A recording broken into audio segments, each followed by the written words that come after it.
નમસ્તે વિદ્યાર્થી મિત્રો, આજના આપણા બીજા લેક્ચરમાં એટલે કે સેશન 2 માં હું આપનું હાર્દિક સ્વાગત કરું છું। અગાઉનું જે આપણું લેક્ચર હતું એનએઓએચ એમાં મેં બે સેશન મતલબ 2 પોઈન્ટ એડ કર્યા છે, એટલે લેક્ચર સ્ટાર્ટ કર્યું છે। ફરી પાછું 8 મિનિટ પછી વળી પાછું તમારું લેક્ચર સ્ટાર્ટ કર્યું છે એટલે તમે કન્ફ્યુઝ થતા હશો તો ટીચરે આવું કેમ કર્યું છે। તો મને એડિટિંગ કરતા ના ફાવતું હોવાથી જ્યારે આપણે જે છેલ્લું લેક્ચર હશે એમાં તમે જોશો તો એમાં મેં એનોડ શેનો બનેલો છે અને કેથોડ શેનો બનેલો છે એ નથી મેન્શન કર્યું, એટલે આગળ એને મેન્શન કરી અને તમને મૂક્યું છે કે એનોડ જે ત્યાં છે એ આપણા કાર્બન અને ગ્રેફાઇટનો બનેલો છે અને જે કેથોડ છે એ મર્ક્યુરીનો બનેલો છે।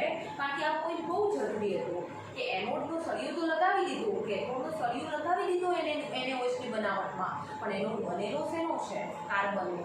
કેથોડ શેનો બનેલો છે? તો મર્ક્યુરીનો। કારણ કે એના લગતા પ્રશ્નો ઘણા બધા આવે છે તો આપણે એને રિગ્રેટ કરી ના શકાય, એટલે મારી નાની ભૂલ થતી હોવાથી મેં વિડીયોને બે ભાગને ભેગા કરીને બનાવ્યો છે, તો પ્લીઝ થોડું કોમ્પ્રોમાઇઝ કરીને એને સમજી લેજો। હવે લાસ્ટ આપણે સોડિયમયુક્ત એક જ સંયોજન બાકી છે અને એ છે સોડિયમ બાયકાર્બોનેટ, અથવા એને આપણે સોડિયમ હાઇડ્રોજન કાર્બોનેટ પણ કહીએ છીએ, જેનું રાસાયણિક સૂત્ર છે NaSCO3। તો હવે લાસ્ટ આપણું છેલ્લું સંયોજન બાકી છે સોડિયમ બાયકાર્બોનેટ અથવા સોડિયમ હાઇડ્રોજન કાર્બોનેટ। હવે જે આ સોડિયમ બાયકાર્બોનેટ અને સોડિયમ હાઇડ્રોજન કાર્બોનેટ છે એનું રાસાયણિક સૂત્ર આપણું બને છે NaSCO3। કયું રાસાયણિક સૂત્ર છે? NaSCO3। હવે આ સોડિયમ બાયકાર્બોનેટનો સૌથી વધુ ઉપયોગ જો થતો હોય તો બેકરી ઉદ્યોગમાં થાય છે। હવે બેકરી ઉદ્યોગ એટલે શું? તો જ્યાં કેક બને છે, બ્રેડ બને છે, મસ્ત સ્વીટ પેસ્ટ્રી બને છે અને મોઢામાં પાણી આવી ગયું હોય તો તમે આવી પેસ્ટ્રી લાવી અને બજારમાંથી ખાઈ લેજો, પણ હાલ કોરોનાની મહામારી છે એટલે આવી બધી વસ્તુ ના લાવતા, પાણી મોઢામાં જ રાખજો અને એને ગટી નાખશો, બીજું કશું ના કરતા। ઓકે, ચલો એના પછી આપણે જે આપણે પોઈન્ટ ઉપર આવીએ, સોડિયમ બાયકાર્બોનેટ જે છે એ સોડિયમ બાયકાર્બોનેટ બેકરી ઉદ્યોગોમાં એટલે કે આપણે વાત કરીએ કેક છે, બ્રેડ છે, અનધર પેસ્ટ્રી છે એની બનાવટમાં થાય છે, અથવા તો તમે ઘરે હાલ નવી નવી વાનગીઓ બનાવી શકો છો ફ્રી છો, જેમ કે હાંડવો છે, પછી આપણા ઇડલી છે, ઓકે, એ સિવાય ખમણ છે। તો તમે એ બધી વસ્તુ જોઈ હશે તો એકદમ સ્પોન્જ એટલે કે વાદળી જેમ એકદમ પોચી હોય છે। તો એ કેમ પોચી હોય છે? કારણ કે તેમાં આપણે આ સોડા નાખવામાં આવે છે, ખાવાના સોડા, અને બેકરી ઉદ્યોગમાં તેનો ઉપયોગ થતો હોવાથી તેને આપણે બેકિંગ સોડા પણ કહીએ છીએ, બેકિંગ સોડા। ઓકે, તો એ બેકિંગ સોડા શા માટે આ રીતે પોચા બને છે, અથવા તો એના અંદર નાના નાના તમે જોશો તો છિદ્રોરૂપી રચના જોવા મળશે? તો કારણ કે સોડિયમ બાયકાર્બોનેટનું જ્યારે ઉષ્મીય રીતે વિઘટન કરીએ છીએ, સોડિયમ કાર્બોનેટની બનાવટનું સ્ટેપ 4 જોઈ લેજો ધ્યાનથી, સ્ટેપ 4 કહું છું, એમાં તમે જોશો કે સોડિયમ બાયકાર્બોનેટનું ઉષ્મીય રીતે વિઘટન કરતા તેમાંથી સોડિયમ કાર્બોનેટ, પાણીનો અણુ અને કાર્બન ડાયોક્સાઇડ વાયુ મુક્ત થાય છે। તો અહીંયા કાર્બન ડાયોક્સાઇડ વાયુ મુક્ત થતો હોવાથી પરપોટા સ્વરૂપે બહાર નીકળે છે, એથી તેઓ પોચું બને છે, મતલબ એ વિસ્તાર પોચો બને છે અને એના લીધે એમાં કાર્બન ડાયોક્સાઇડ બહાર નીકળતો હોવાથી પરપોટા સ્વરૂપે ત્યાં નાના નાના છિદ્રો જોવા મળે છે। તો હવે સૌપ્રથમ સોડિયમ બાયકાર્બોનેટની આપણે બનાવટ કરવી હોય તો એની બનાવટ કઈ રીતે કરાય? તો અગાઉ આપણે ચર્ચા જ્યારે સોડિયમ કાર્બોનેટના ઉપયોગો લીધા ત્યારે ચર્ચા કરી હતી કે જો સોડિયમ બાયકાર્બોનેટમાંથી સોડિયમ કાર્બોનેટ બનાવી શકાય તો જે સોડિયમ કાર્બોનેટના બનાવટની પ્રક્રિયા છે તેને તમે રિવર્સિબલ એટલે કે પ્રતિવર્તી દિશામાં કરો તો એમાંથી તમને શું મળશે? સોડિયમ બાયકાર્બોનેટ મળશે. ઉદાહરણ તરીકે સોડિયમ કાર્બોનેટની પ્રક્રિયા પાણી અને કાર્બન ડાયોક્સાઇડ સાથે કરવામાં આવે તો પાણીમાંનો ઓક્સિજન કાર્બન ડાયોક્સાઇડ સાથે જોડાઈને કાર્બોનેટ બનાવી દેશે, CO3 - 2 બનાવશે અને પાણીમાં 2H+ હશે. અહીંયા આપણે આયનીકરણ કરીએ Na2CO3 નું તો CO3 - 2 બનશે આપણે અને 2Na+ બનશે. આ બધાને ભેગા કરી લો 2Na+ અને 2H+ ભેગા થઈને 2NaH આપશે અને 2CO3 - 2 છે. એક CO3 - 2 આ રહ્યું અને બીજું CO3 - 2 આ રહ્યું તો CO3 - આપશે પણ બે છે તો આગળથી CO3 જોડાશે -2. ઓકે, તો અહીંયા સોડિયમ બાયકાર્બોનેટ આપણને સોડિયમ કાર્બોનેટમાંથી મળે છે. જેમ કે સોડિયમ કાર્બોનેટની બનાવટ કરવા માટે આપણે સ્ટેપ 4 માં શું કરતા હતા? સોડિયમ બાયકાર્બોનેટનું ઉષ્મીય રીતે વિઘટન કરતા સોડિયમ કાર્બોનેટ, પાણીનો અણુ અને કાર્બન ડાયોક્સાઇડ મળતા હતા.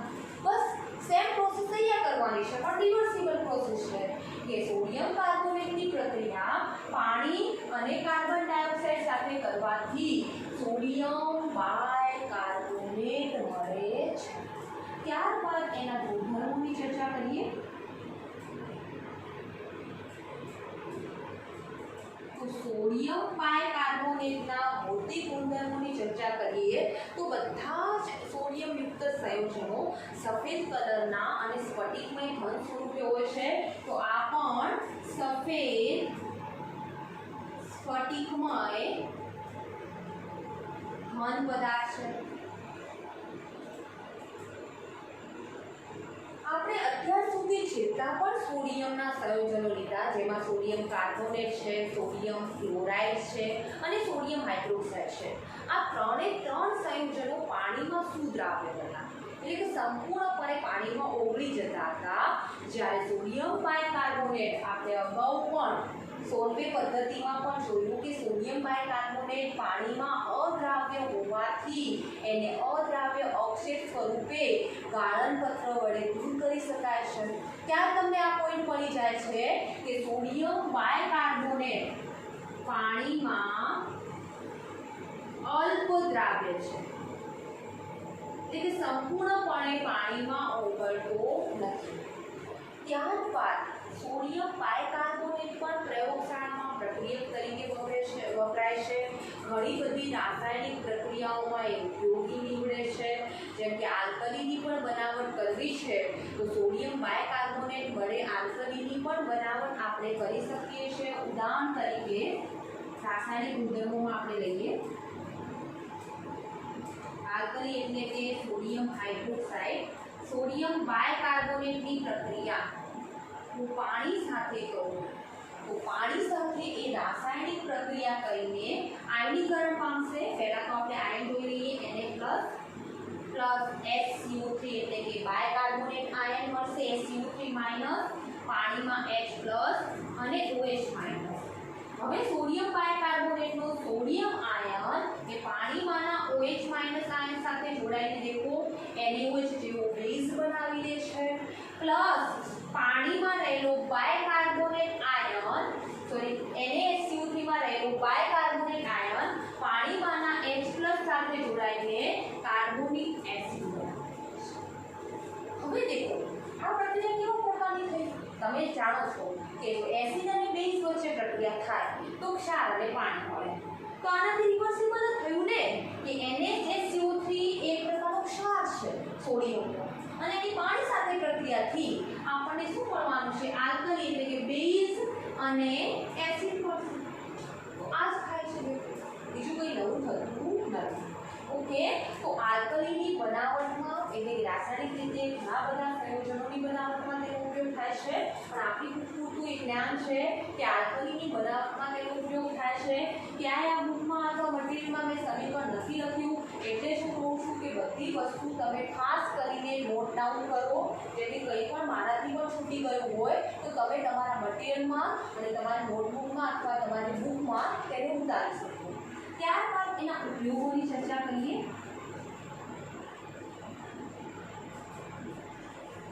તો NaSCO3 નું જલયુક્ત દ્રાવણ એટલે કે પાણીમાં ઓગાળેલો NaSCO3 જે નિર્બળ ચેપનાશક એટલે કે થોડો મંદ ચેપનાશક છે, બધું પ્રબળ નથી, મતલબ થોડું તમને લાગ્યું હોય તો એ ઈજાને રાહત આપી શકે છે, બહુ બધું લાગ્યું હોય તો એ ઈજાને રાહત આપતું નથી.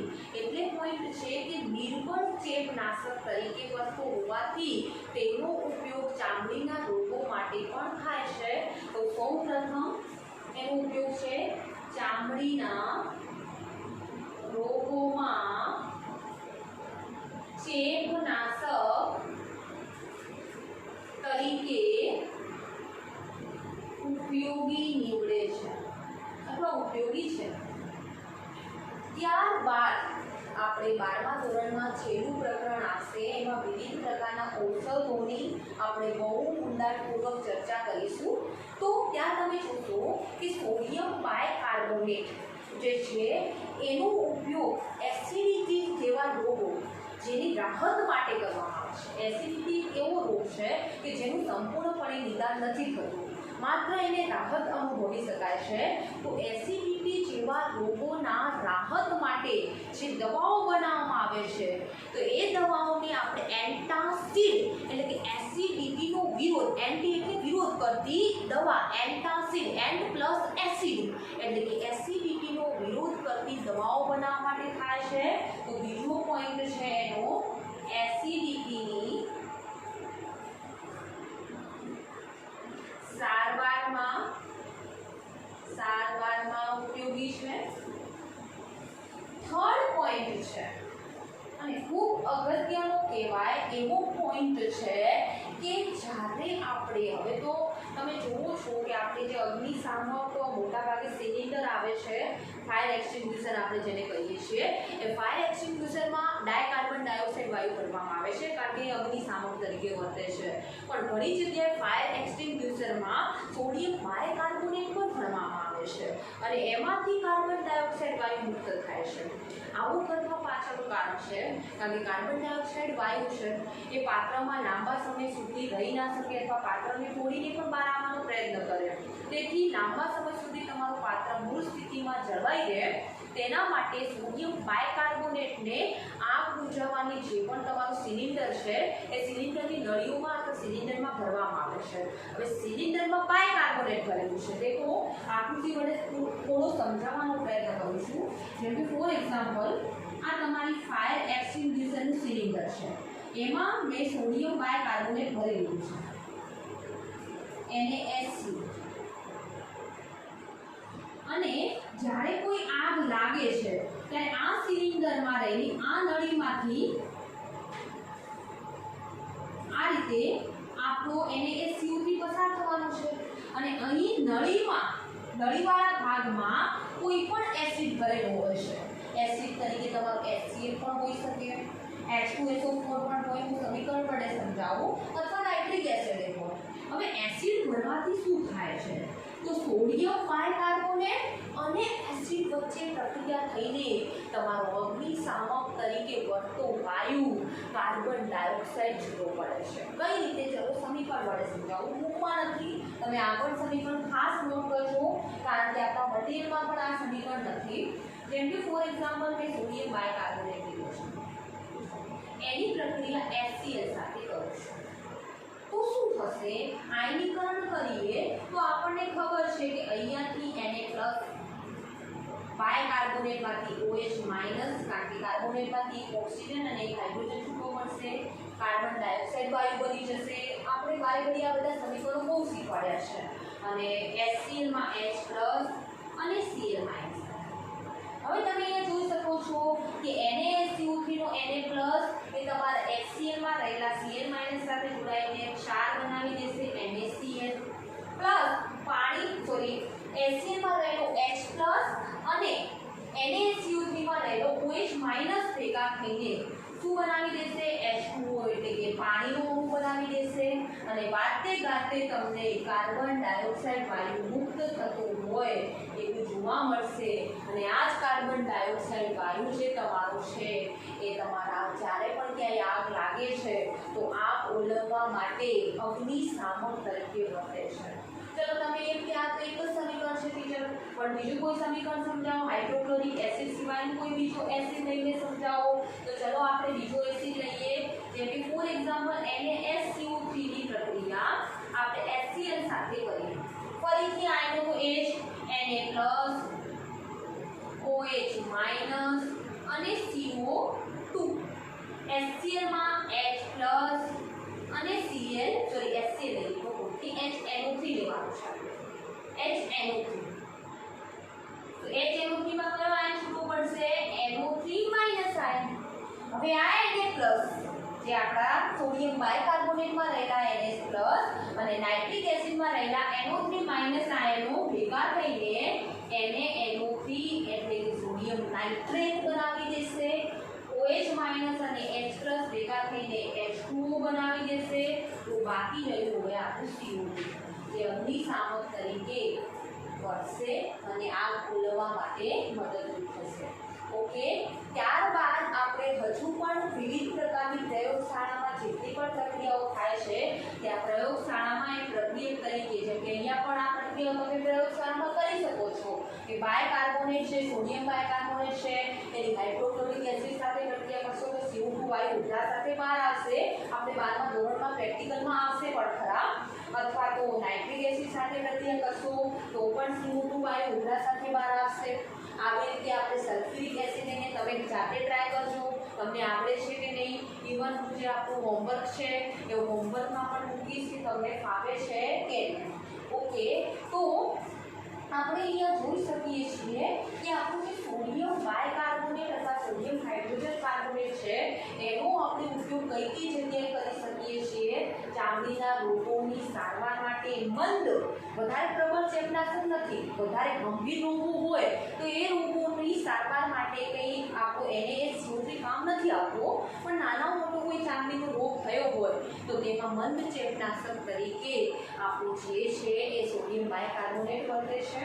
ત્યારબાદ એસિડિટીની રાહત માટે સંપૂર્ણપણે એનું નિદાન નથી થતું, ખાલી એની રાહત મળે છે. તો રાહત માટે એન્ટાસિડ તરીકે, એન્ટાસિડ એટલે શું? એસિડિટી. એન્ટાસિડનું આપણે જ્યારે એનું સંધિ છૂટી પાડીએ તો એન્ટ પ્લસ એસિડ, એન્ટ એટલે વિરોધી. કોનો વિરોધ કરે છે? શરીરમાં બનતા એસિડનો વિરોધ કરે છે. તો એન્ટાસિડ તરીકે વર્તે છે.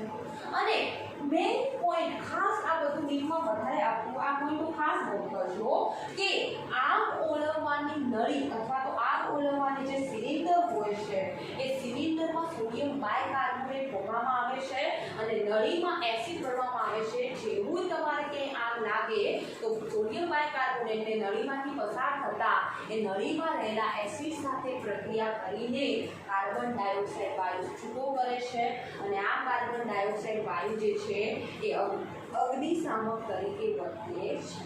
ઓકે, ત્યારબાદ આપણે વાત કરીએ સોડિયમ બાયકાર્બોનેટનું. ફરીથી આપણે એક વખત રિવિઝન કરી લઈએ જેથી તમારે કંઈ જ વાંચવાની જરૂર ના પડે, અહીંયા બધું તૈયાર થઈ જાય. પહેલાં તો સોડિયમ બાયકાર્બોનેટ અથવા એને આપણે સોડિયમ હાઇડ્રોજન હોવાથી હાઇડ્રોજન કાર્બોનેટ પણ કહીએ છીએ, જેનું રાસાયણિક સૂત્ર છે NaSCO3.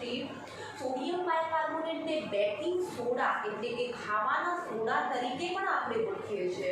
9મા ધોરણથી તમે ભણતા આવો છો કે NaSCO3 ને ખાવાના સોડા, Na2CO3 ને ધોવાના સોડા કહેવાય છે. એમાં કંઈ નવું નથી, પણ આપણે તે સમયે ગોખી લીધું કે હા ખાવાના સોડા છે આ અને હા આ ધોવાના સોડા છે. પણ શા માટે એમને ખાવાના સોડા અને ધોવાના સોડા કહે છે? એવું શા માટે? તો સોડિયમ કાર્બોનેટને આપણે જોઈ લીધું કે કઠિન પાણીને નરમ બનાવતા હોવાથી એને આપણે ધોબી કામમાં તેનો સૌથી વધારે ઉપયોગ કરીએ છીએ, મતલબ કે આપણા કપડાને સ્મૂથ બનાવવા માટે. જ્યારે NaSCO3 જે છે એ આપણી બેકરીની પ્રોડક્ટમાં જેમ કે આપણા કેક છે, પેસ્ટ્રી છે, અથવા તો આપણો હાંડવો છે, અથવા આપણા ખમણ છે, ઈડલી છે, ઢોસા છે, આ બધી વસ્તુને ઓછી બનાવવા માટે જો સૌથી વધુ ઉપયોગ થતો હોય હોય અથવા તો જે રસાયણનો ઉપયોગ આપણા ઘરગથ્થુ થતો હોય એ રસાયણ છે આપણું સોડિયમ બાયકાર્બોનેટ. હવે સોડિયમ બાયકાર્બોનેટનું કોઈ પણ સંયોજન હોય તો એનો પહેલો પોઈન્ટ હશે એની બનાવટ. તો એ સોડિયમ બાયકાર્બોનેટની બનાવટ કરવા માટે આપણને એટલી કોમન સેન્સ હોવી જોઈએ કે કોઈક ને કોઈક પ્રક્રિયાઓ લઈને એની બનાવટ કરવામાં આવશે. અને બનાવટને ક્યાંય તમારે મૂકવાની જરૂર નથી. પહેલી સોડિયમ કાર્બોનેટની બનાવટનું ચોથું સ્ટેપ કે સોડિયમ બાયકાર્બોનેટના ઉષ્મીય વિઘટનથી સોડિયમ કાર્બોનેટ, પાણી અને કાર્બન ડાયોક્સાઇડ મળે છે. તો આનાથી રિવર્સિબલ પ્રક્રિયા કરી લો ને, એની પ્રતિબંધિત પ્રક્રિયા એ જ પ્રક્રિયાને ઉઠાવી લો પણ ઉલટી લખી દો તો શું હતું કે સોડિયમ કાર્બોનેટની પ્રક્રિયા પાણી અને કાર્બન ડાયોક્સાઇડ સાથે કરવાથી સોડિયમ બાયકાર્બોનેટ મળે છે. બસ એક જ સમીકરણ છે સોડિયમ બાયકાર્બોનેટની બનાવટનું. હવે બીજું કોઈ સમીકરણ તમારે લેવું હોય તો તમે લઈ શકો છો. કઈ રીતે લઈ શકો છો દેખો ઉદાહરણ આપું કે તમારે હજુ એની બનાવટનું નવું સમીકરણ લેવું છે કે ટીચર અમારે તો આ સમીકરણ નથી લખવું, અમારે તો નવું સમીકરણ લખવું છે, મારી ઈચ્છા થઈ ગઈ મારે નવું સમીકરણ લખવું છે, લખી બતાવો અમને સમીકરણ તો અમે ઉતારી દઈએ અમારા મટીરિયલમાં. તો બુકમાં નથી પણ બીજું સમીકરણ તમે લખો જેમ કે કોઈ બેઝ છે એને કહો છો આપણે સોડિયમ બાયકાર્બોનેટ બનાવવો છે તો એની અનિવાર્યતા જરૂરી છે. એની પ્રક્રિયા હું કોઈ એસિડ સાથે કરેલું જે ડાયક્રોટિક એસિડ છે, સલ્ફ્યુરિક એસિડ છે. ડાયક્રોટિક એસિડ છે આપણે સારી રીતે જાણીએ છીએ ઓકે, પણ સલ્ફ્યુરિક એસિડનું તો મને બાયકાર્બોનેટ મળવાનું નથી. તો મારે કયો એસિડ લેવો પડે જેનાથી બાયકાર્બોનેટ મળે? તો કાર્બોનિક એસિડ. યાદ કરો NaOH ની બનાવટ માટે પણ આપણે સોડિયમ બાયકાર્બોનેટનો ઉપયોગ દેખો કરી શકીએ છીએ. આનાથી રિવર્સિબલ પ્રક્રિયા કરી દો તો NaOH બની જશે. તો અહીંયા શું થશે દેખો Na+ આયનો OH- આયનો કાર્બોનિક એસિડમાંથી એક જ H+ નું વિસ્થાપન કરો H+ આયન અને HCO3- આયન બાયકાર્બોનેટ આયન. હવે આ Na+ અને બાયકાર્બોનેટ આયન ભેગા થઈને શું આપી દેશે? NaSCO3 આપી દેશે. આપી દીધા. ત્યારબાદ OH- અને H+ ભેગા થઈને H2 આપી દેશે. આ આપણે NaSCO3 ની બીજી બનાવટ લઈ લીધી જે બુકમાં નથી પણ છતાંય તમે સમજી શકો કે NaSCO3 ની બનાવટ એ જ એના ગુણધર્મો થઈ શકે. કેમ? કારણ કે જો સોડિયમ હાઇડ્રોક્સાઇડ અને કાર્બોનિક એસિડ વચ્ચે પ્રક્રિયા થઈને એટલે કે એસિડ અને બેઝ વચ્ચે પ્રક્રિયા થઈને NaSCO3 ક્ષાર અને પાણીનું અણુ મળી શકે તો NaSCO3 ના ક્ષાર અને પાણી વચ્ચે પ્રક્રિયા કરીને પણ આપણે NaOH જેવો બેઝ અને કાર્બોનિક એસિડ બનાવી શકીએ છીએ. તો દેખો એના ઉપયોગોમાં વધારે બીજું પણ આવી ગયું. શું આવી ગયું કે NaOH જેવા બેઝની બનાવટમાં પણ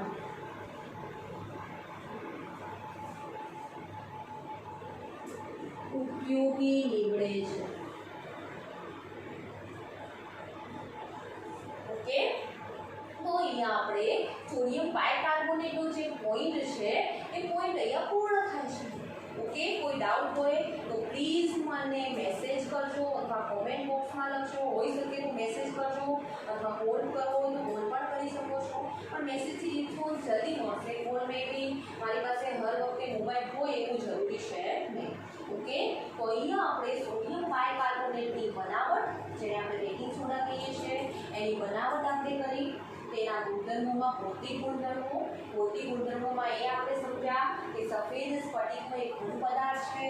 પાણીમાં બીજા બધા સોડિયમયુક્ત સંયોજનો પાણીમાં દ્રાવ્ય હતા પરંતુ આ જ એક એવું સંયોજન છે જે પાણીમાં અલ્પ દ્રાવ્ય એટલે કે સંપૂર્ણ અદ્રાવ્ય પણ નથી. દ્રાવ્ય થાય છે પરંતુ ઓછા પ્રમાણમાં દ્રાવ્ય થાય છે. પછી રાસાયણિક ગુણધર્મો એ જ એના ઉપયોગો થયા કે જો સોડિયમ બાયકાર્બોનેટની પાણી સાથે પ્રક્રિયા કરવામાં આવે તો તમે અહીંયા જોઈ શકો છો કે સોડિયમ હાઇડ્રોક્સાઇડ અને કાર્બોનિક એસિડ મળે છે. આનાથી રિવર્સિબલ પ્રક્રિયા કરી દો તો તમને શું મળી જશે? સોડિયમ બાયકાર્બોનેટ મળી જશે. ત્યારબાદ તે કેટલાક અંશે મંદ ચેપનાશક તરીકે વર્તું હોવાથી ચામડીના રોગોની સારવારમાં પણ વપરાય છે. તદુપરાંત પ્રયોગશાળામાં વિવિધ પ્રકારની પ્રક્રિયાઓ કરવા માટે આ તો કોમન પ્રમાણ બધામાં લખી દેવાનું. એ પ્રયોગશાળામાં પ્રક્રિયા તરીકે વપરાય છે. પછી આપણને ઘણી વખત ખૂબ ખાઈ લીધું હોય, લગ્નોમાં ગયા હોય અને એટલું બધું ખાઈ લીધું હોય કે આજે તો સાંજે નહીં ખાવું, અને પછી લ્યા પેટમાં દુખી રહ્યું છે, હવે તો કંઈક કરવું પડશે. એટલે કે એ સમયે તમારા શરીરના જઠરમાંથી HCl નો સ્ત્રાવ વધી જાય, એટલે તમને પેટમાં દુખી અથવા તો બળતરા થાય. તો એ દુખાવો અથવા બળતરાને રાહત આપવા માટે આપણે એસિડિટી વિરોધી દવા એટલે કે એન્ટાસિડ તરીકે પણ સોડિયમ બાયકાર્બોનેટનો ઉપયોગ કરીએ છીએ. ત્યારબાદ આપણે સોડિયમ બાયકાર્બોનેટનો ઉપયોગ અગ્નિશામક સિલિન્ડરમાં પણ થાય છે. સિલિન્ડર આપણે કહો અથવા તો એક પ્રકારનું નાનું બોક્સ આપણે સિલિન્ડર સૌથી બેટર છે. સિલિન્ડરમાં તેનો ઉપયોગ થાય છે. એ સિલિન્ડરમાં શું કરવામાં આવે છે? જે સિલિન્ડરનો નીચેનો ભાગ છે એમાં સોડિયમ બાયકાર્બોનેટ ભરી દેવામાં આવે છે અને ઉપરની નળીઓની સાઈડમાં આવી રીતે હોલ કરેલા હશે. એ હોલમાં HCl વાયુ અથવા તો HCl એસિડ અથવા તો સલ્ફ્યુરિક એસિડ અથવા તો નાઇટ્રિક એસિડ ભરવામાં આવે છે. અને એના સમીકરણો પણ મેં અહીંયા લખ્યા કે જ્યારે એ એસિડ સાથે પ્રક્રિયા કરશે તો ક્ષાર, પાણી અને કાર્બન ડાયોક્સાઇડ વાયુ મુક્ત કરશે. અને અહીંયા મળેલો જે કાર્બન ડાયોક્સાઇડ વાયુ છે એ શેના તરીકે વર્તે છે? આપણે સારી રીતે જાણીએ છીએ કે આ ઓલવવાનું કામ કરે છે, અને આ ઓલવવાનું કાર્ય એટલે કે અગ્નિશામક તરીકે વર્તે છે. અને પછી અગાઉ આપણે હાલ જ કહ્યું કે NaOH જેવા બેઝની બનાવટમાં પણ તે અગત્યનો ભાગ ભજવે છે. તો અહીંયા આપણે સોડિયમ બાયકાર્બોનેટના બધા જ મુદ્દાઓ કમ્પ્લીટ કર્યા. 2 કે 3 વખત રિવિઝન એટલા માટે કરું છું કે ક્યાંય નાના મોટી મારાથી પણ ભૂલ થઈ હોય, તો મારાથી પણ બાકી રહી ગયો હોય તો તરત મને પણ મગજમાં હાઈલાઇટ થાય, અને તમને પણ કોઈ ડાઉટ રહી ગયો હોય તો 3 વખત સાંભળો એટલે તમારે પણ એકદમ પ્રોબ્લેમ સોર્ટ આઉટ થઈ જાય. ઓકે, ત્યારબાદ હવે આપણે બીજો એક મુદ્દો લાસ્ટ લઈ લઈએ.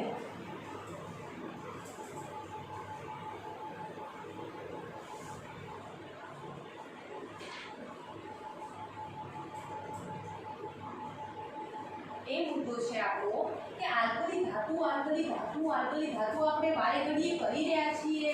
એની આટલી બધી માહિતીઓ પ્રાપ્ત કરી, તેની જલીયકરણ એન્થાલ્પી બોલો, તેની આપણે આયનીકરણ એન્થાલ્પી, પરમાણુ કદ, આયનીય કદ, એની વિદ્યુત ઊર્જા, એની ઇલેક્ટ્રોન પ્રાપ્તિ એન્થાલ્પી, એના ભૌતિક ગુણધર્મો, રાસાયણિક ગુણધર્મો.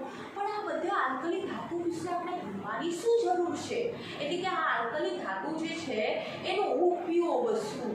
તો હવે આજનો આપણો પોઈન્ટ છે આલ્કલી ધાતુના ઉપયોગો.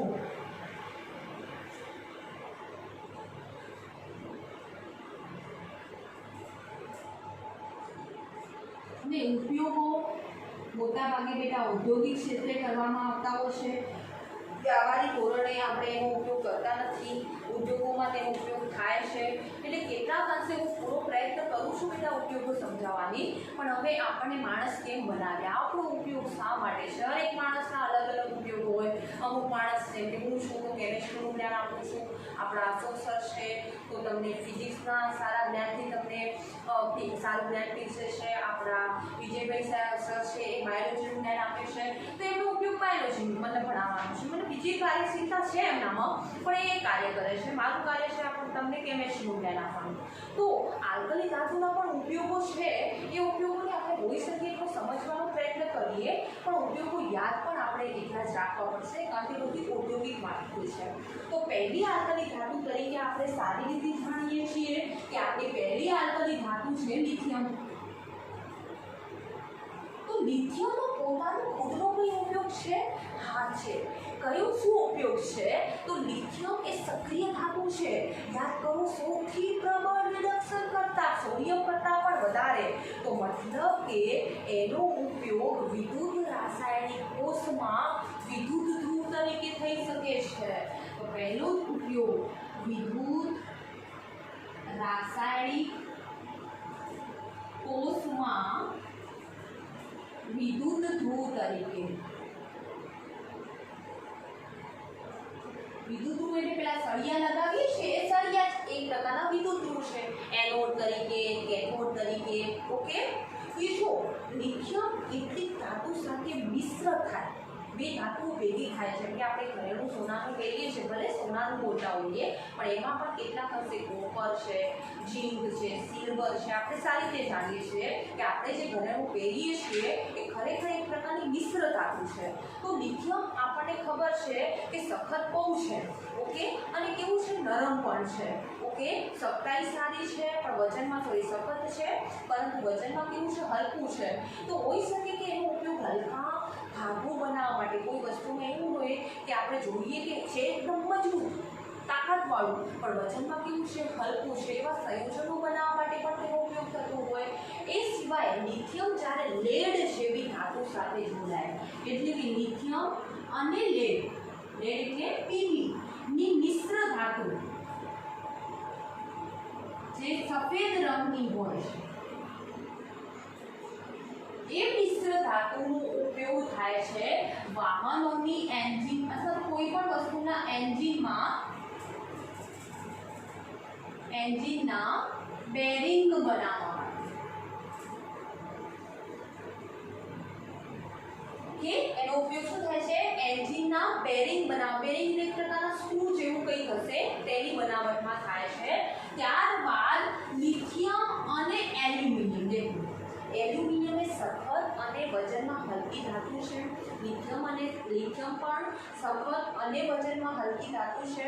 તેથી આ બંને ધાતુને મિશ્ર કરવામાં આવે, એટલે કે આ બંને ધાતુની મિશ્ર ધાતુ જે હોય છે એ કેવી હોય છે, સખત અને વજનમાં હલકી. તેનો ઉપયોગ શેમાં થાય છે, તો આપણે સારી રીતે જાણીએ છીએ વિમાન ઉદ્યોગોમાં. વિમાનના હલકા પતરા બનાવવા. તમને ખબર છે કે વિમાનમાં કેટલાય માણસો બેસે છે. જો વિમાનનું વજન થોડું પણ વધારે થાય તો વિમાન ગુરુત્વાકર્ષણ બળના લીધે, વધુ વજનના લીધે ક્યાં આવવાનું છે, નીચે આવી જવાનું છે.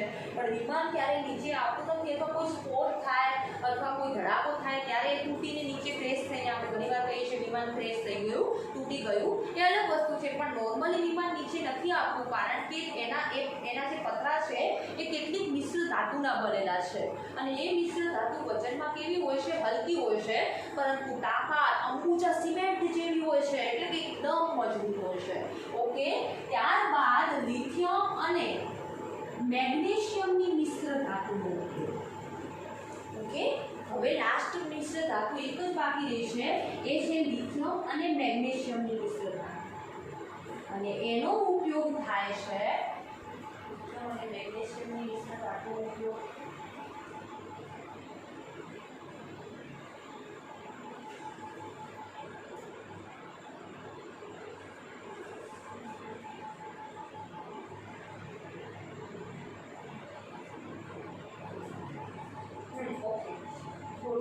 વચ્ચે ભૂલી ગઈ એટલે એના માટે ક્ષમા માંગુ છું. લિથિયમ અને મેગ્નેશિયમનો ઉપયોગ, મિશ્ર ધાતુનો ઉપયોગ થાય છે આર્મર પ્લેટ બનાવવામાં, અથવા એને આપણે કવચ પ્લેટ પણ કહીએ છીએ.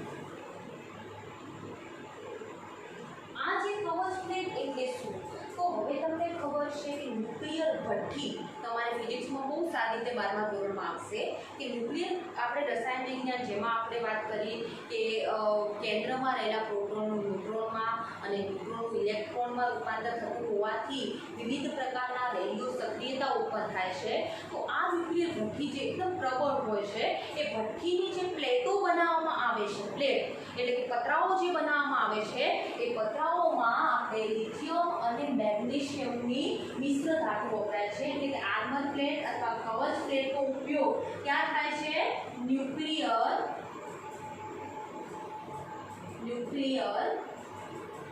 ભઠ્ઠીમાં થાય છે,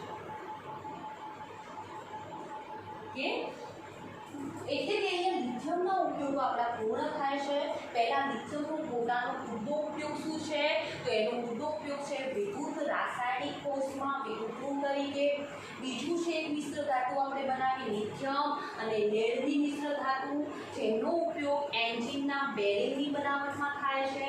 ત્રીજી મિશ્ર ધાતુ આપણે લીધી છે લિથિયમ અને એલ્યુમિનિયમની, જે વજનમાં હલકી પરંતુ મજબૂત હોવાથી તેનો ઉપયોગ વિમાન ઉદ્યોગોમાં હલકા પતરા બનાવવા માટે થાય છે.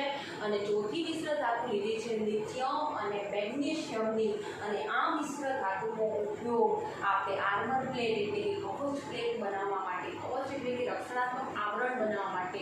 ત્યાં રક્ષણાત્મક આવરણ બેટા ન્યુક્લિયર ભઠ્ઠીમાં, જેમાં ન્યુક્લિયર વિખંડનની પ્રક્રિયા, ન્યુક્લિયર સંલગ્નની પ્રક્રિયા તમારે ફિઝિક્સમાં આવશે, એના વિશે ડીપમાં આપણે એના વધારે ડીપમાં નથી જતા, તો તેમાં તેનો ઉપયોગ થાય છે. ત્યારબાદ બીજી આપણી આલ્કલી ધાતુ છે સોડિયમ. તો સોડિયમનો પોતાનો ખુદનો ઉપયોગ અથવા સોડિયમ આયનનો ઉપયોગ, Na+ નો ઉપયોગ આપણે અગાઉના લેક્ચરમાં, આના પછીના લેક્ચરમાં આપણે આવશે કે સોડિયમ આયનનો ઉપયોગ શારીરિક ક્રિયામાં થાય છે. વિવિધ પ્રકારની શારીરિક ક્રિયાઓ એટલે કે આપણા દેહધર્મી ક્રિયાઓ જે છે એમાં તેનો ઉપયોગ થશે. પછી પ્રવાહી સોડિયમનો ઉપયોગ, પ્રવાહી સોડિયમ એકચ્યુઅલી ઘન અવસ્થામાં છે, પણ એને પીગળાવીને પ્રવાહી અવસ્થામાં એને જ્યારે લેવામાં આવે ત્યારે તેનો ઉપયોગ પરમાણુ ભઠ્ઠીમાં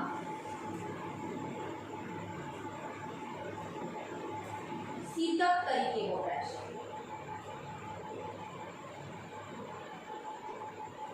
પરમાણુ ભઠ્ઠીમાં શીતક એટલે કે ભઠ્ઠીનું જે તાપમાન છે એ તાપમાન ક્યાંક અચાનક વધી જાય તો એ તાપમાનને ઘટાડવા માટે, શાંત કરવા માટે શીતક તરીકે પ્રવાહી સોડિયમનો ઉપયોગ થાય છે.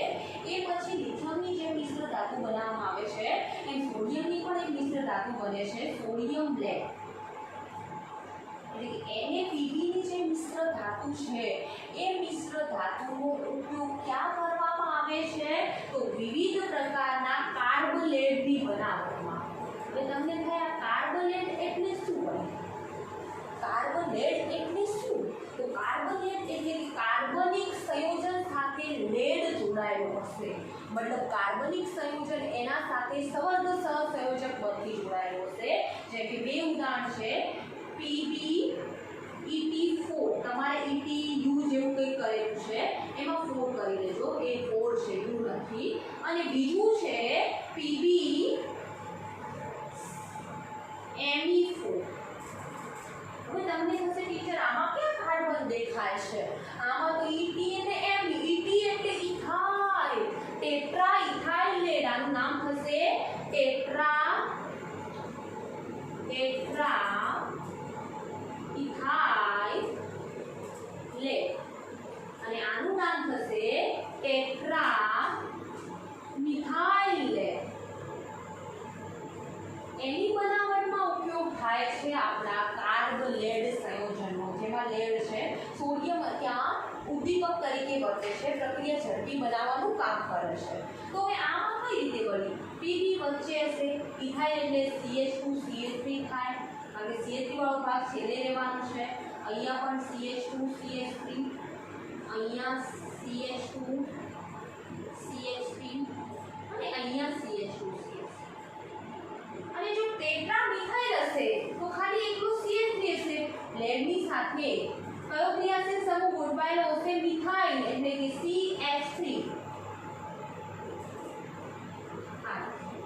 તો આનું નામ ટેટ્રા ઇથાઇલ. 1 2 3 અને 4 ઇથાઇલ ગ્રુપ છે, તો ટેટ્રા ઇથાઇલ લેડ કહેવાય છે. આમાં આપણે જોઈ શકીએ છીએ કે 1 2 3 4 મિથાઇલ ગ્રુપ છે, જેથી આપણે એને ટેટ્રા મિથાઇલ લેડ તરીકે ઓળખીએ છીએ. ઓકે, હવે આપણને એ થાય કે સોડિયમ ચલો અહીંયા ઉદ્દીપક તરીકે વર્તે છે અને લેડનો ઉપયોગ કર્યો છે, પણ આનો ઉપયોગ ક્યાં? એક રસાયણ જ બનાવ્યું? ના, આનો ઉપયોગ પહેલાના સમયગાળામાં પેટ્રોલિયમ પેદાશોમાં, એટલે પેટ્રોલમાં સ્ફોટક રોકી તરીકે. સ્ફોટક રોકી એટલે કે પેટ્રોલ અચાનક ધડાકા સાથે સળગે નહીં, એટલે કે એના ધડાકાને અટકાવવા માટે, અવરોધ કરવા માટે ટેટ્રા ઇથાઇલ લેડ અથવા ટેટ્રા મિથાઇલ લેડનો ઉપયોગ થતો હતો. પણ આજે લેડ મુક્ત પેટ્રોલ વપરાય છે, કારણ કે લેડના લીધે પણ જો લેડ વાતાવરણમાં ભળીને આપણા શ્વસન માર્ગે આવે તો આપણા ફેફસાને ઘણા બધા રોગો થાય છે. એટલે હોઈ શકે એટલા લેડયુક્ત સંયોજનો ઓછા વાપરવામાં આવે છે, કારણ કે એનાથી આપણા શારીરિક ક્રિયાઓ બહુ નબળી પડે છે. ઓકે, ત્યારબાદ લાસ્ટ હવે બાકી રહ્યું છે પોટેશિયમ. તો એના પછી આપણે સીઝિયમ આવશે. તો પોટેશિયમનો ઉપયોગ શું? તો જેમ કે આપણે વાત કરી કે Na+ આયન આપણી શારીરિક ક્રિયામાં ઉપયોગી છે, એમ K+ આયન પણ આપણી શારીરિક અથવા દેહધાર્મિક એનો ઉપયોગ આપણે આવશે. દેહધાર્મિક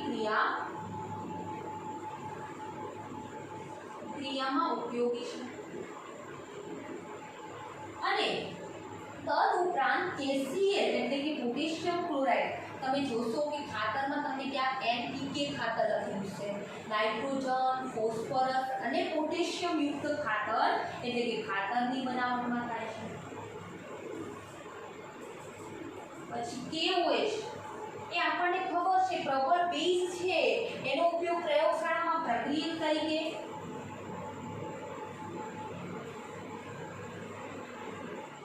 તદુપરાંત સાબુની બનાવટમાં સૌથી નરમ સાબુ બનાવવો હોય તો એમાં પોટેશિયમ સોડિયમની જગ્યાએ સોડિયમ હાઇડ્રોક્સાઇડની જગ્યાએ પોટેશિયમ હાઇડ્રોક્સાઇડનો ઉપયોગ થાય છે. તદુપરાંત એ KOHમાં એવી ક્ષમતા છે કે એ CO2 વાયુને શોષણ કરી શકે છે. એની સપાટી એટલે કે અવશોષક તરીકે પણ વર્તે છે, CO2 વાયુનું શોષણ પણ કરે છે. અને હવે લાસ્ટ આપણું એક જ બાકી રહ્યું છે આલ્કલી ધાતુ. જો કે રુબિડિયમ છે, પણ રુબિડિયમના ઉપયોગો આપણે બુકમાં નથી આપ્યા. સીઝિયમનો ઉપયોગ શું છે? તો સીઝિયમનો ઉપયોગ છે પ્રકાશ વિદ્યુત કોષમાં. હવે તમને થશે પ્રકાશ વિદ્યુત કોષ એટલે મને શું? ટીચર અમે બે કોષ તો ભણ્યા, વિદ્યુત વિભાજન કોષ અને વિદ્યુત રાસાયણિક કોષ, પણ આ પ્રકાશ વિદ્યુત કોષ એટલે શું? કંઈ નવું નથી. પ્રકાશ ઉર્જા જે સૂર્યની ઉર્જા આવે છે, તમને ખબર છે ઘણી બધી પ્લેટો આપણે પણ લગાડેલી હોય છે. રાતના જે સ્ટ્રીટ લાઇટ ચાલુ થાય છે એ તમારે શું છે? સૂર્યપ્રકાશ ઉર્જા જે છે એનું વિદ્યુત ઉર્જામાં રૂપાંતર થાય છે. તો બસ પ્રકાશ વિદ્યુત કોષ એટલે શું? પ્રકાશ ઉર્જાનું વિદ્યુત ઉર્જામાં રૂપાંતર. ઓકે, આજે આપણે અહીંયા હાલ બીજા સેશનમાં 2 લેક્ચરો ભણ્યા, મતલબ 2 થિયરીઓ ભણ્યા. એક સોડિયમ બાયકાર્બોનેટની બનાવટ, તેના ગુણધર્મો અને ઉપયોગો, અને ત્યારબાદ આપણે સોડિયમ અથવા તો અન્ય આલ્કલી ધાતુની ચર્ચા કરતા રહ્યા છીએ. આ શું છે બધું માહિતી એના વિશે?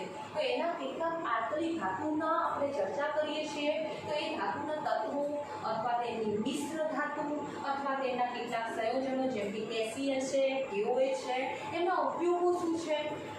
Na કેટલાક સંયોજનો આપણે બનાવી દીધા. સોડિયમ બાયકાર્બોનેટ, NaCl છે, સોડિયમ હાઇડ્રોક્સાઇડ છે, સોડિયમ કાર્બોનેટ છે, એના પણ ઉપયોગો આપણે ભણી ગયા. તો અહીંયા આપણે આલ્કલી ધાતુનો હવે એક જ પોઈન્ટ બાકી છે, અને એ પોઈન્ટમાં આપણે હાલ જ ચર્ચા કરી કે સોડિયમ અને પોટેશિયમ આયનનો ઉપયોગ આપણા શારીરિક ક્રિયાઓમાં કઈ રીતે થાય છે, એટલે કે સોડિયમ પોટેશિયમ પંપનો ઉપયોગ કઈ રીતે થાય છે એની ચર્ચા હવે આપણે આવતીકાલના લેક્ચરમાં કરીશ. અહીંયા હું મારા શબ્દોને પૂર્ણાહુતિ આપું છું. કંઈ નાની મોટી ભૂલ કરી હોય તો ક્ષમા માંગુ છું, અને કોઈ પણ ડાઉટ હોય તો પ્લીઝ મને જાણ કરવા વિનંતી. અસ્તુ.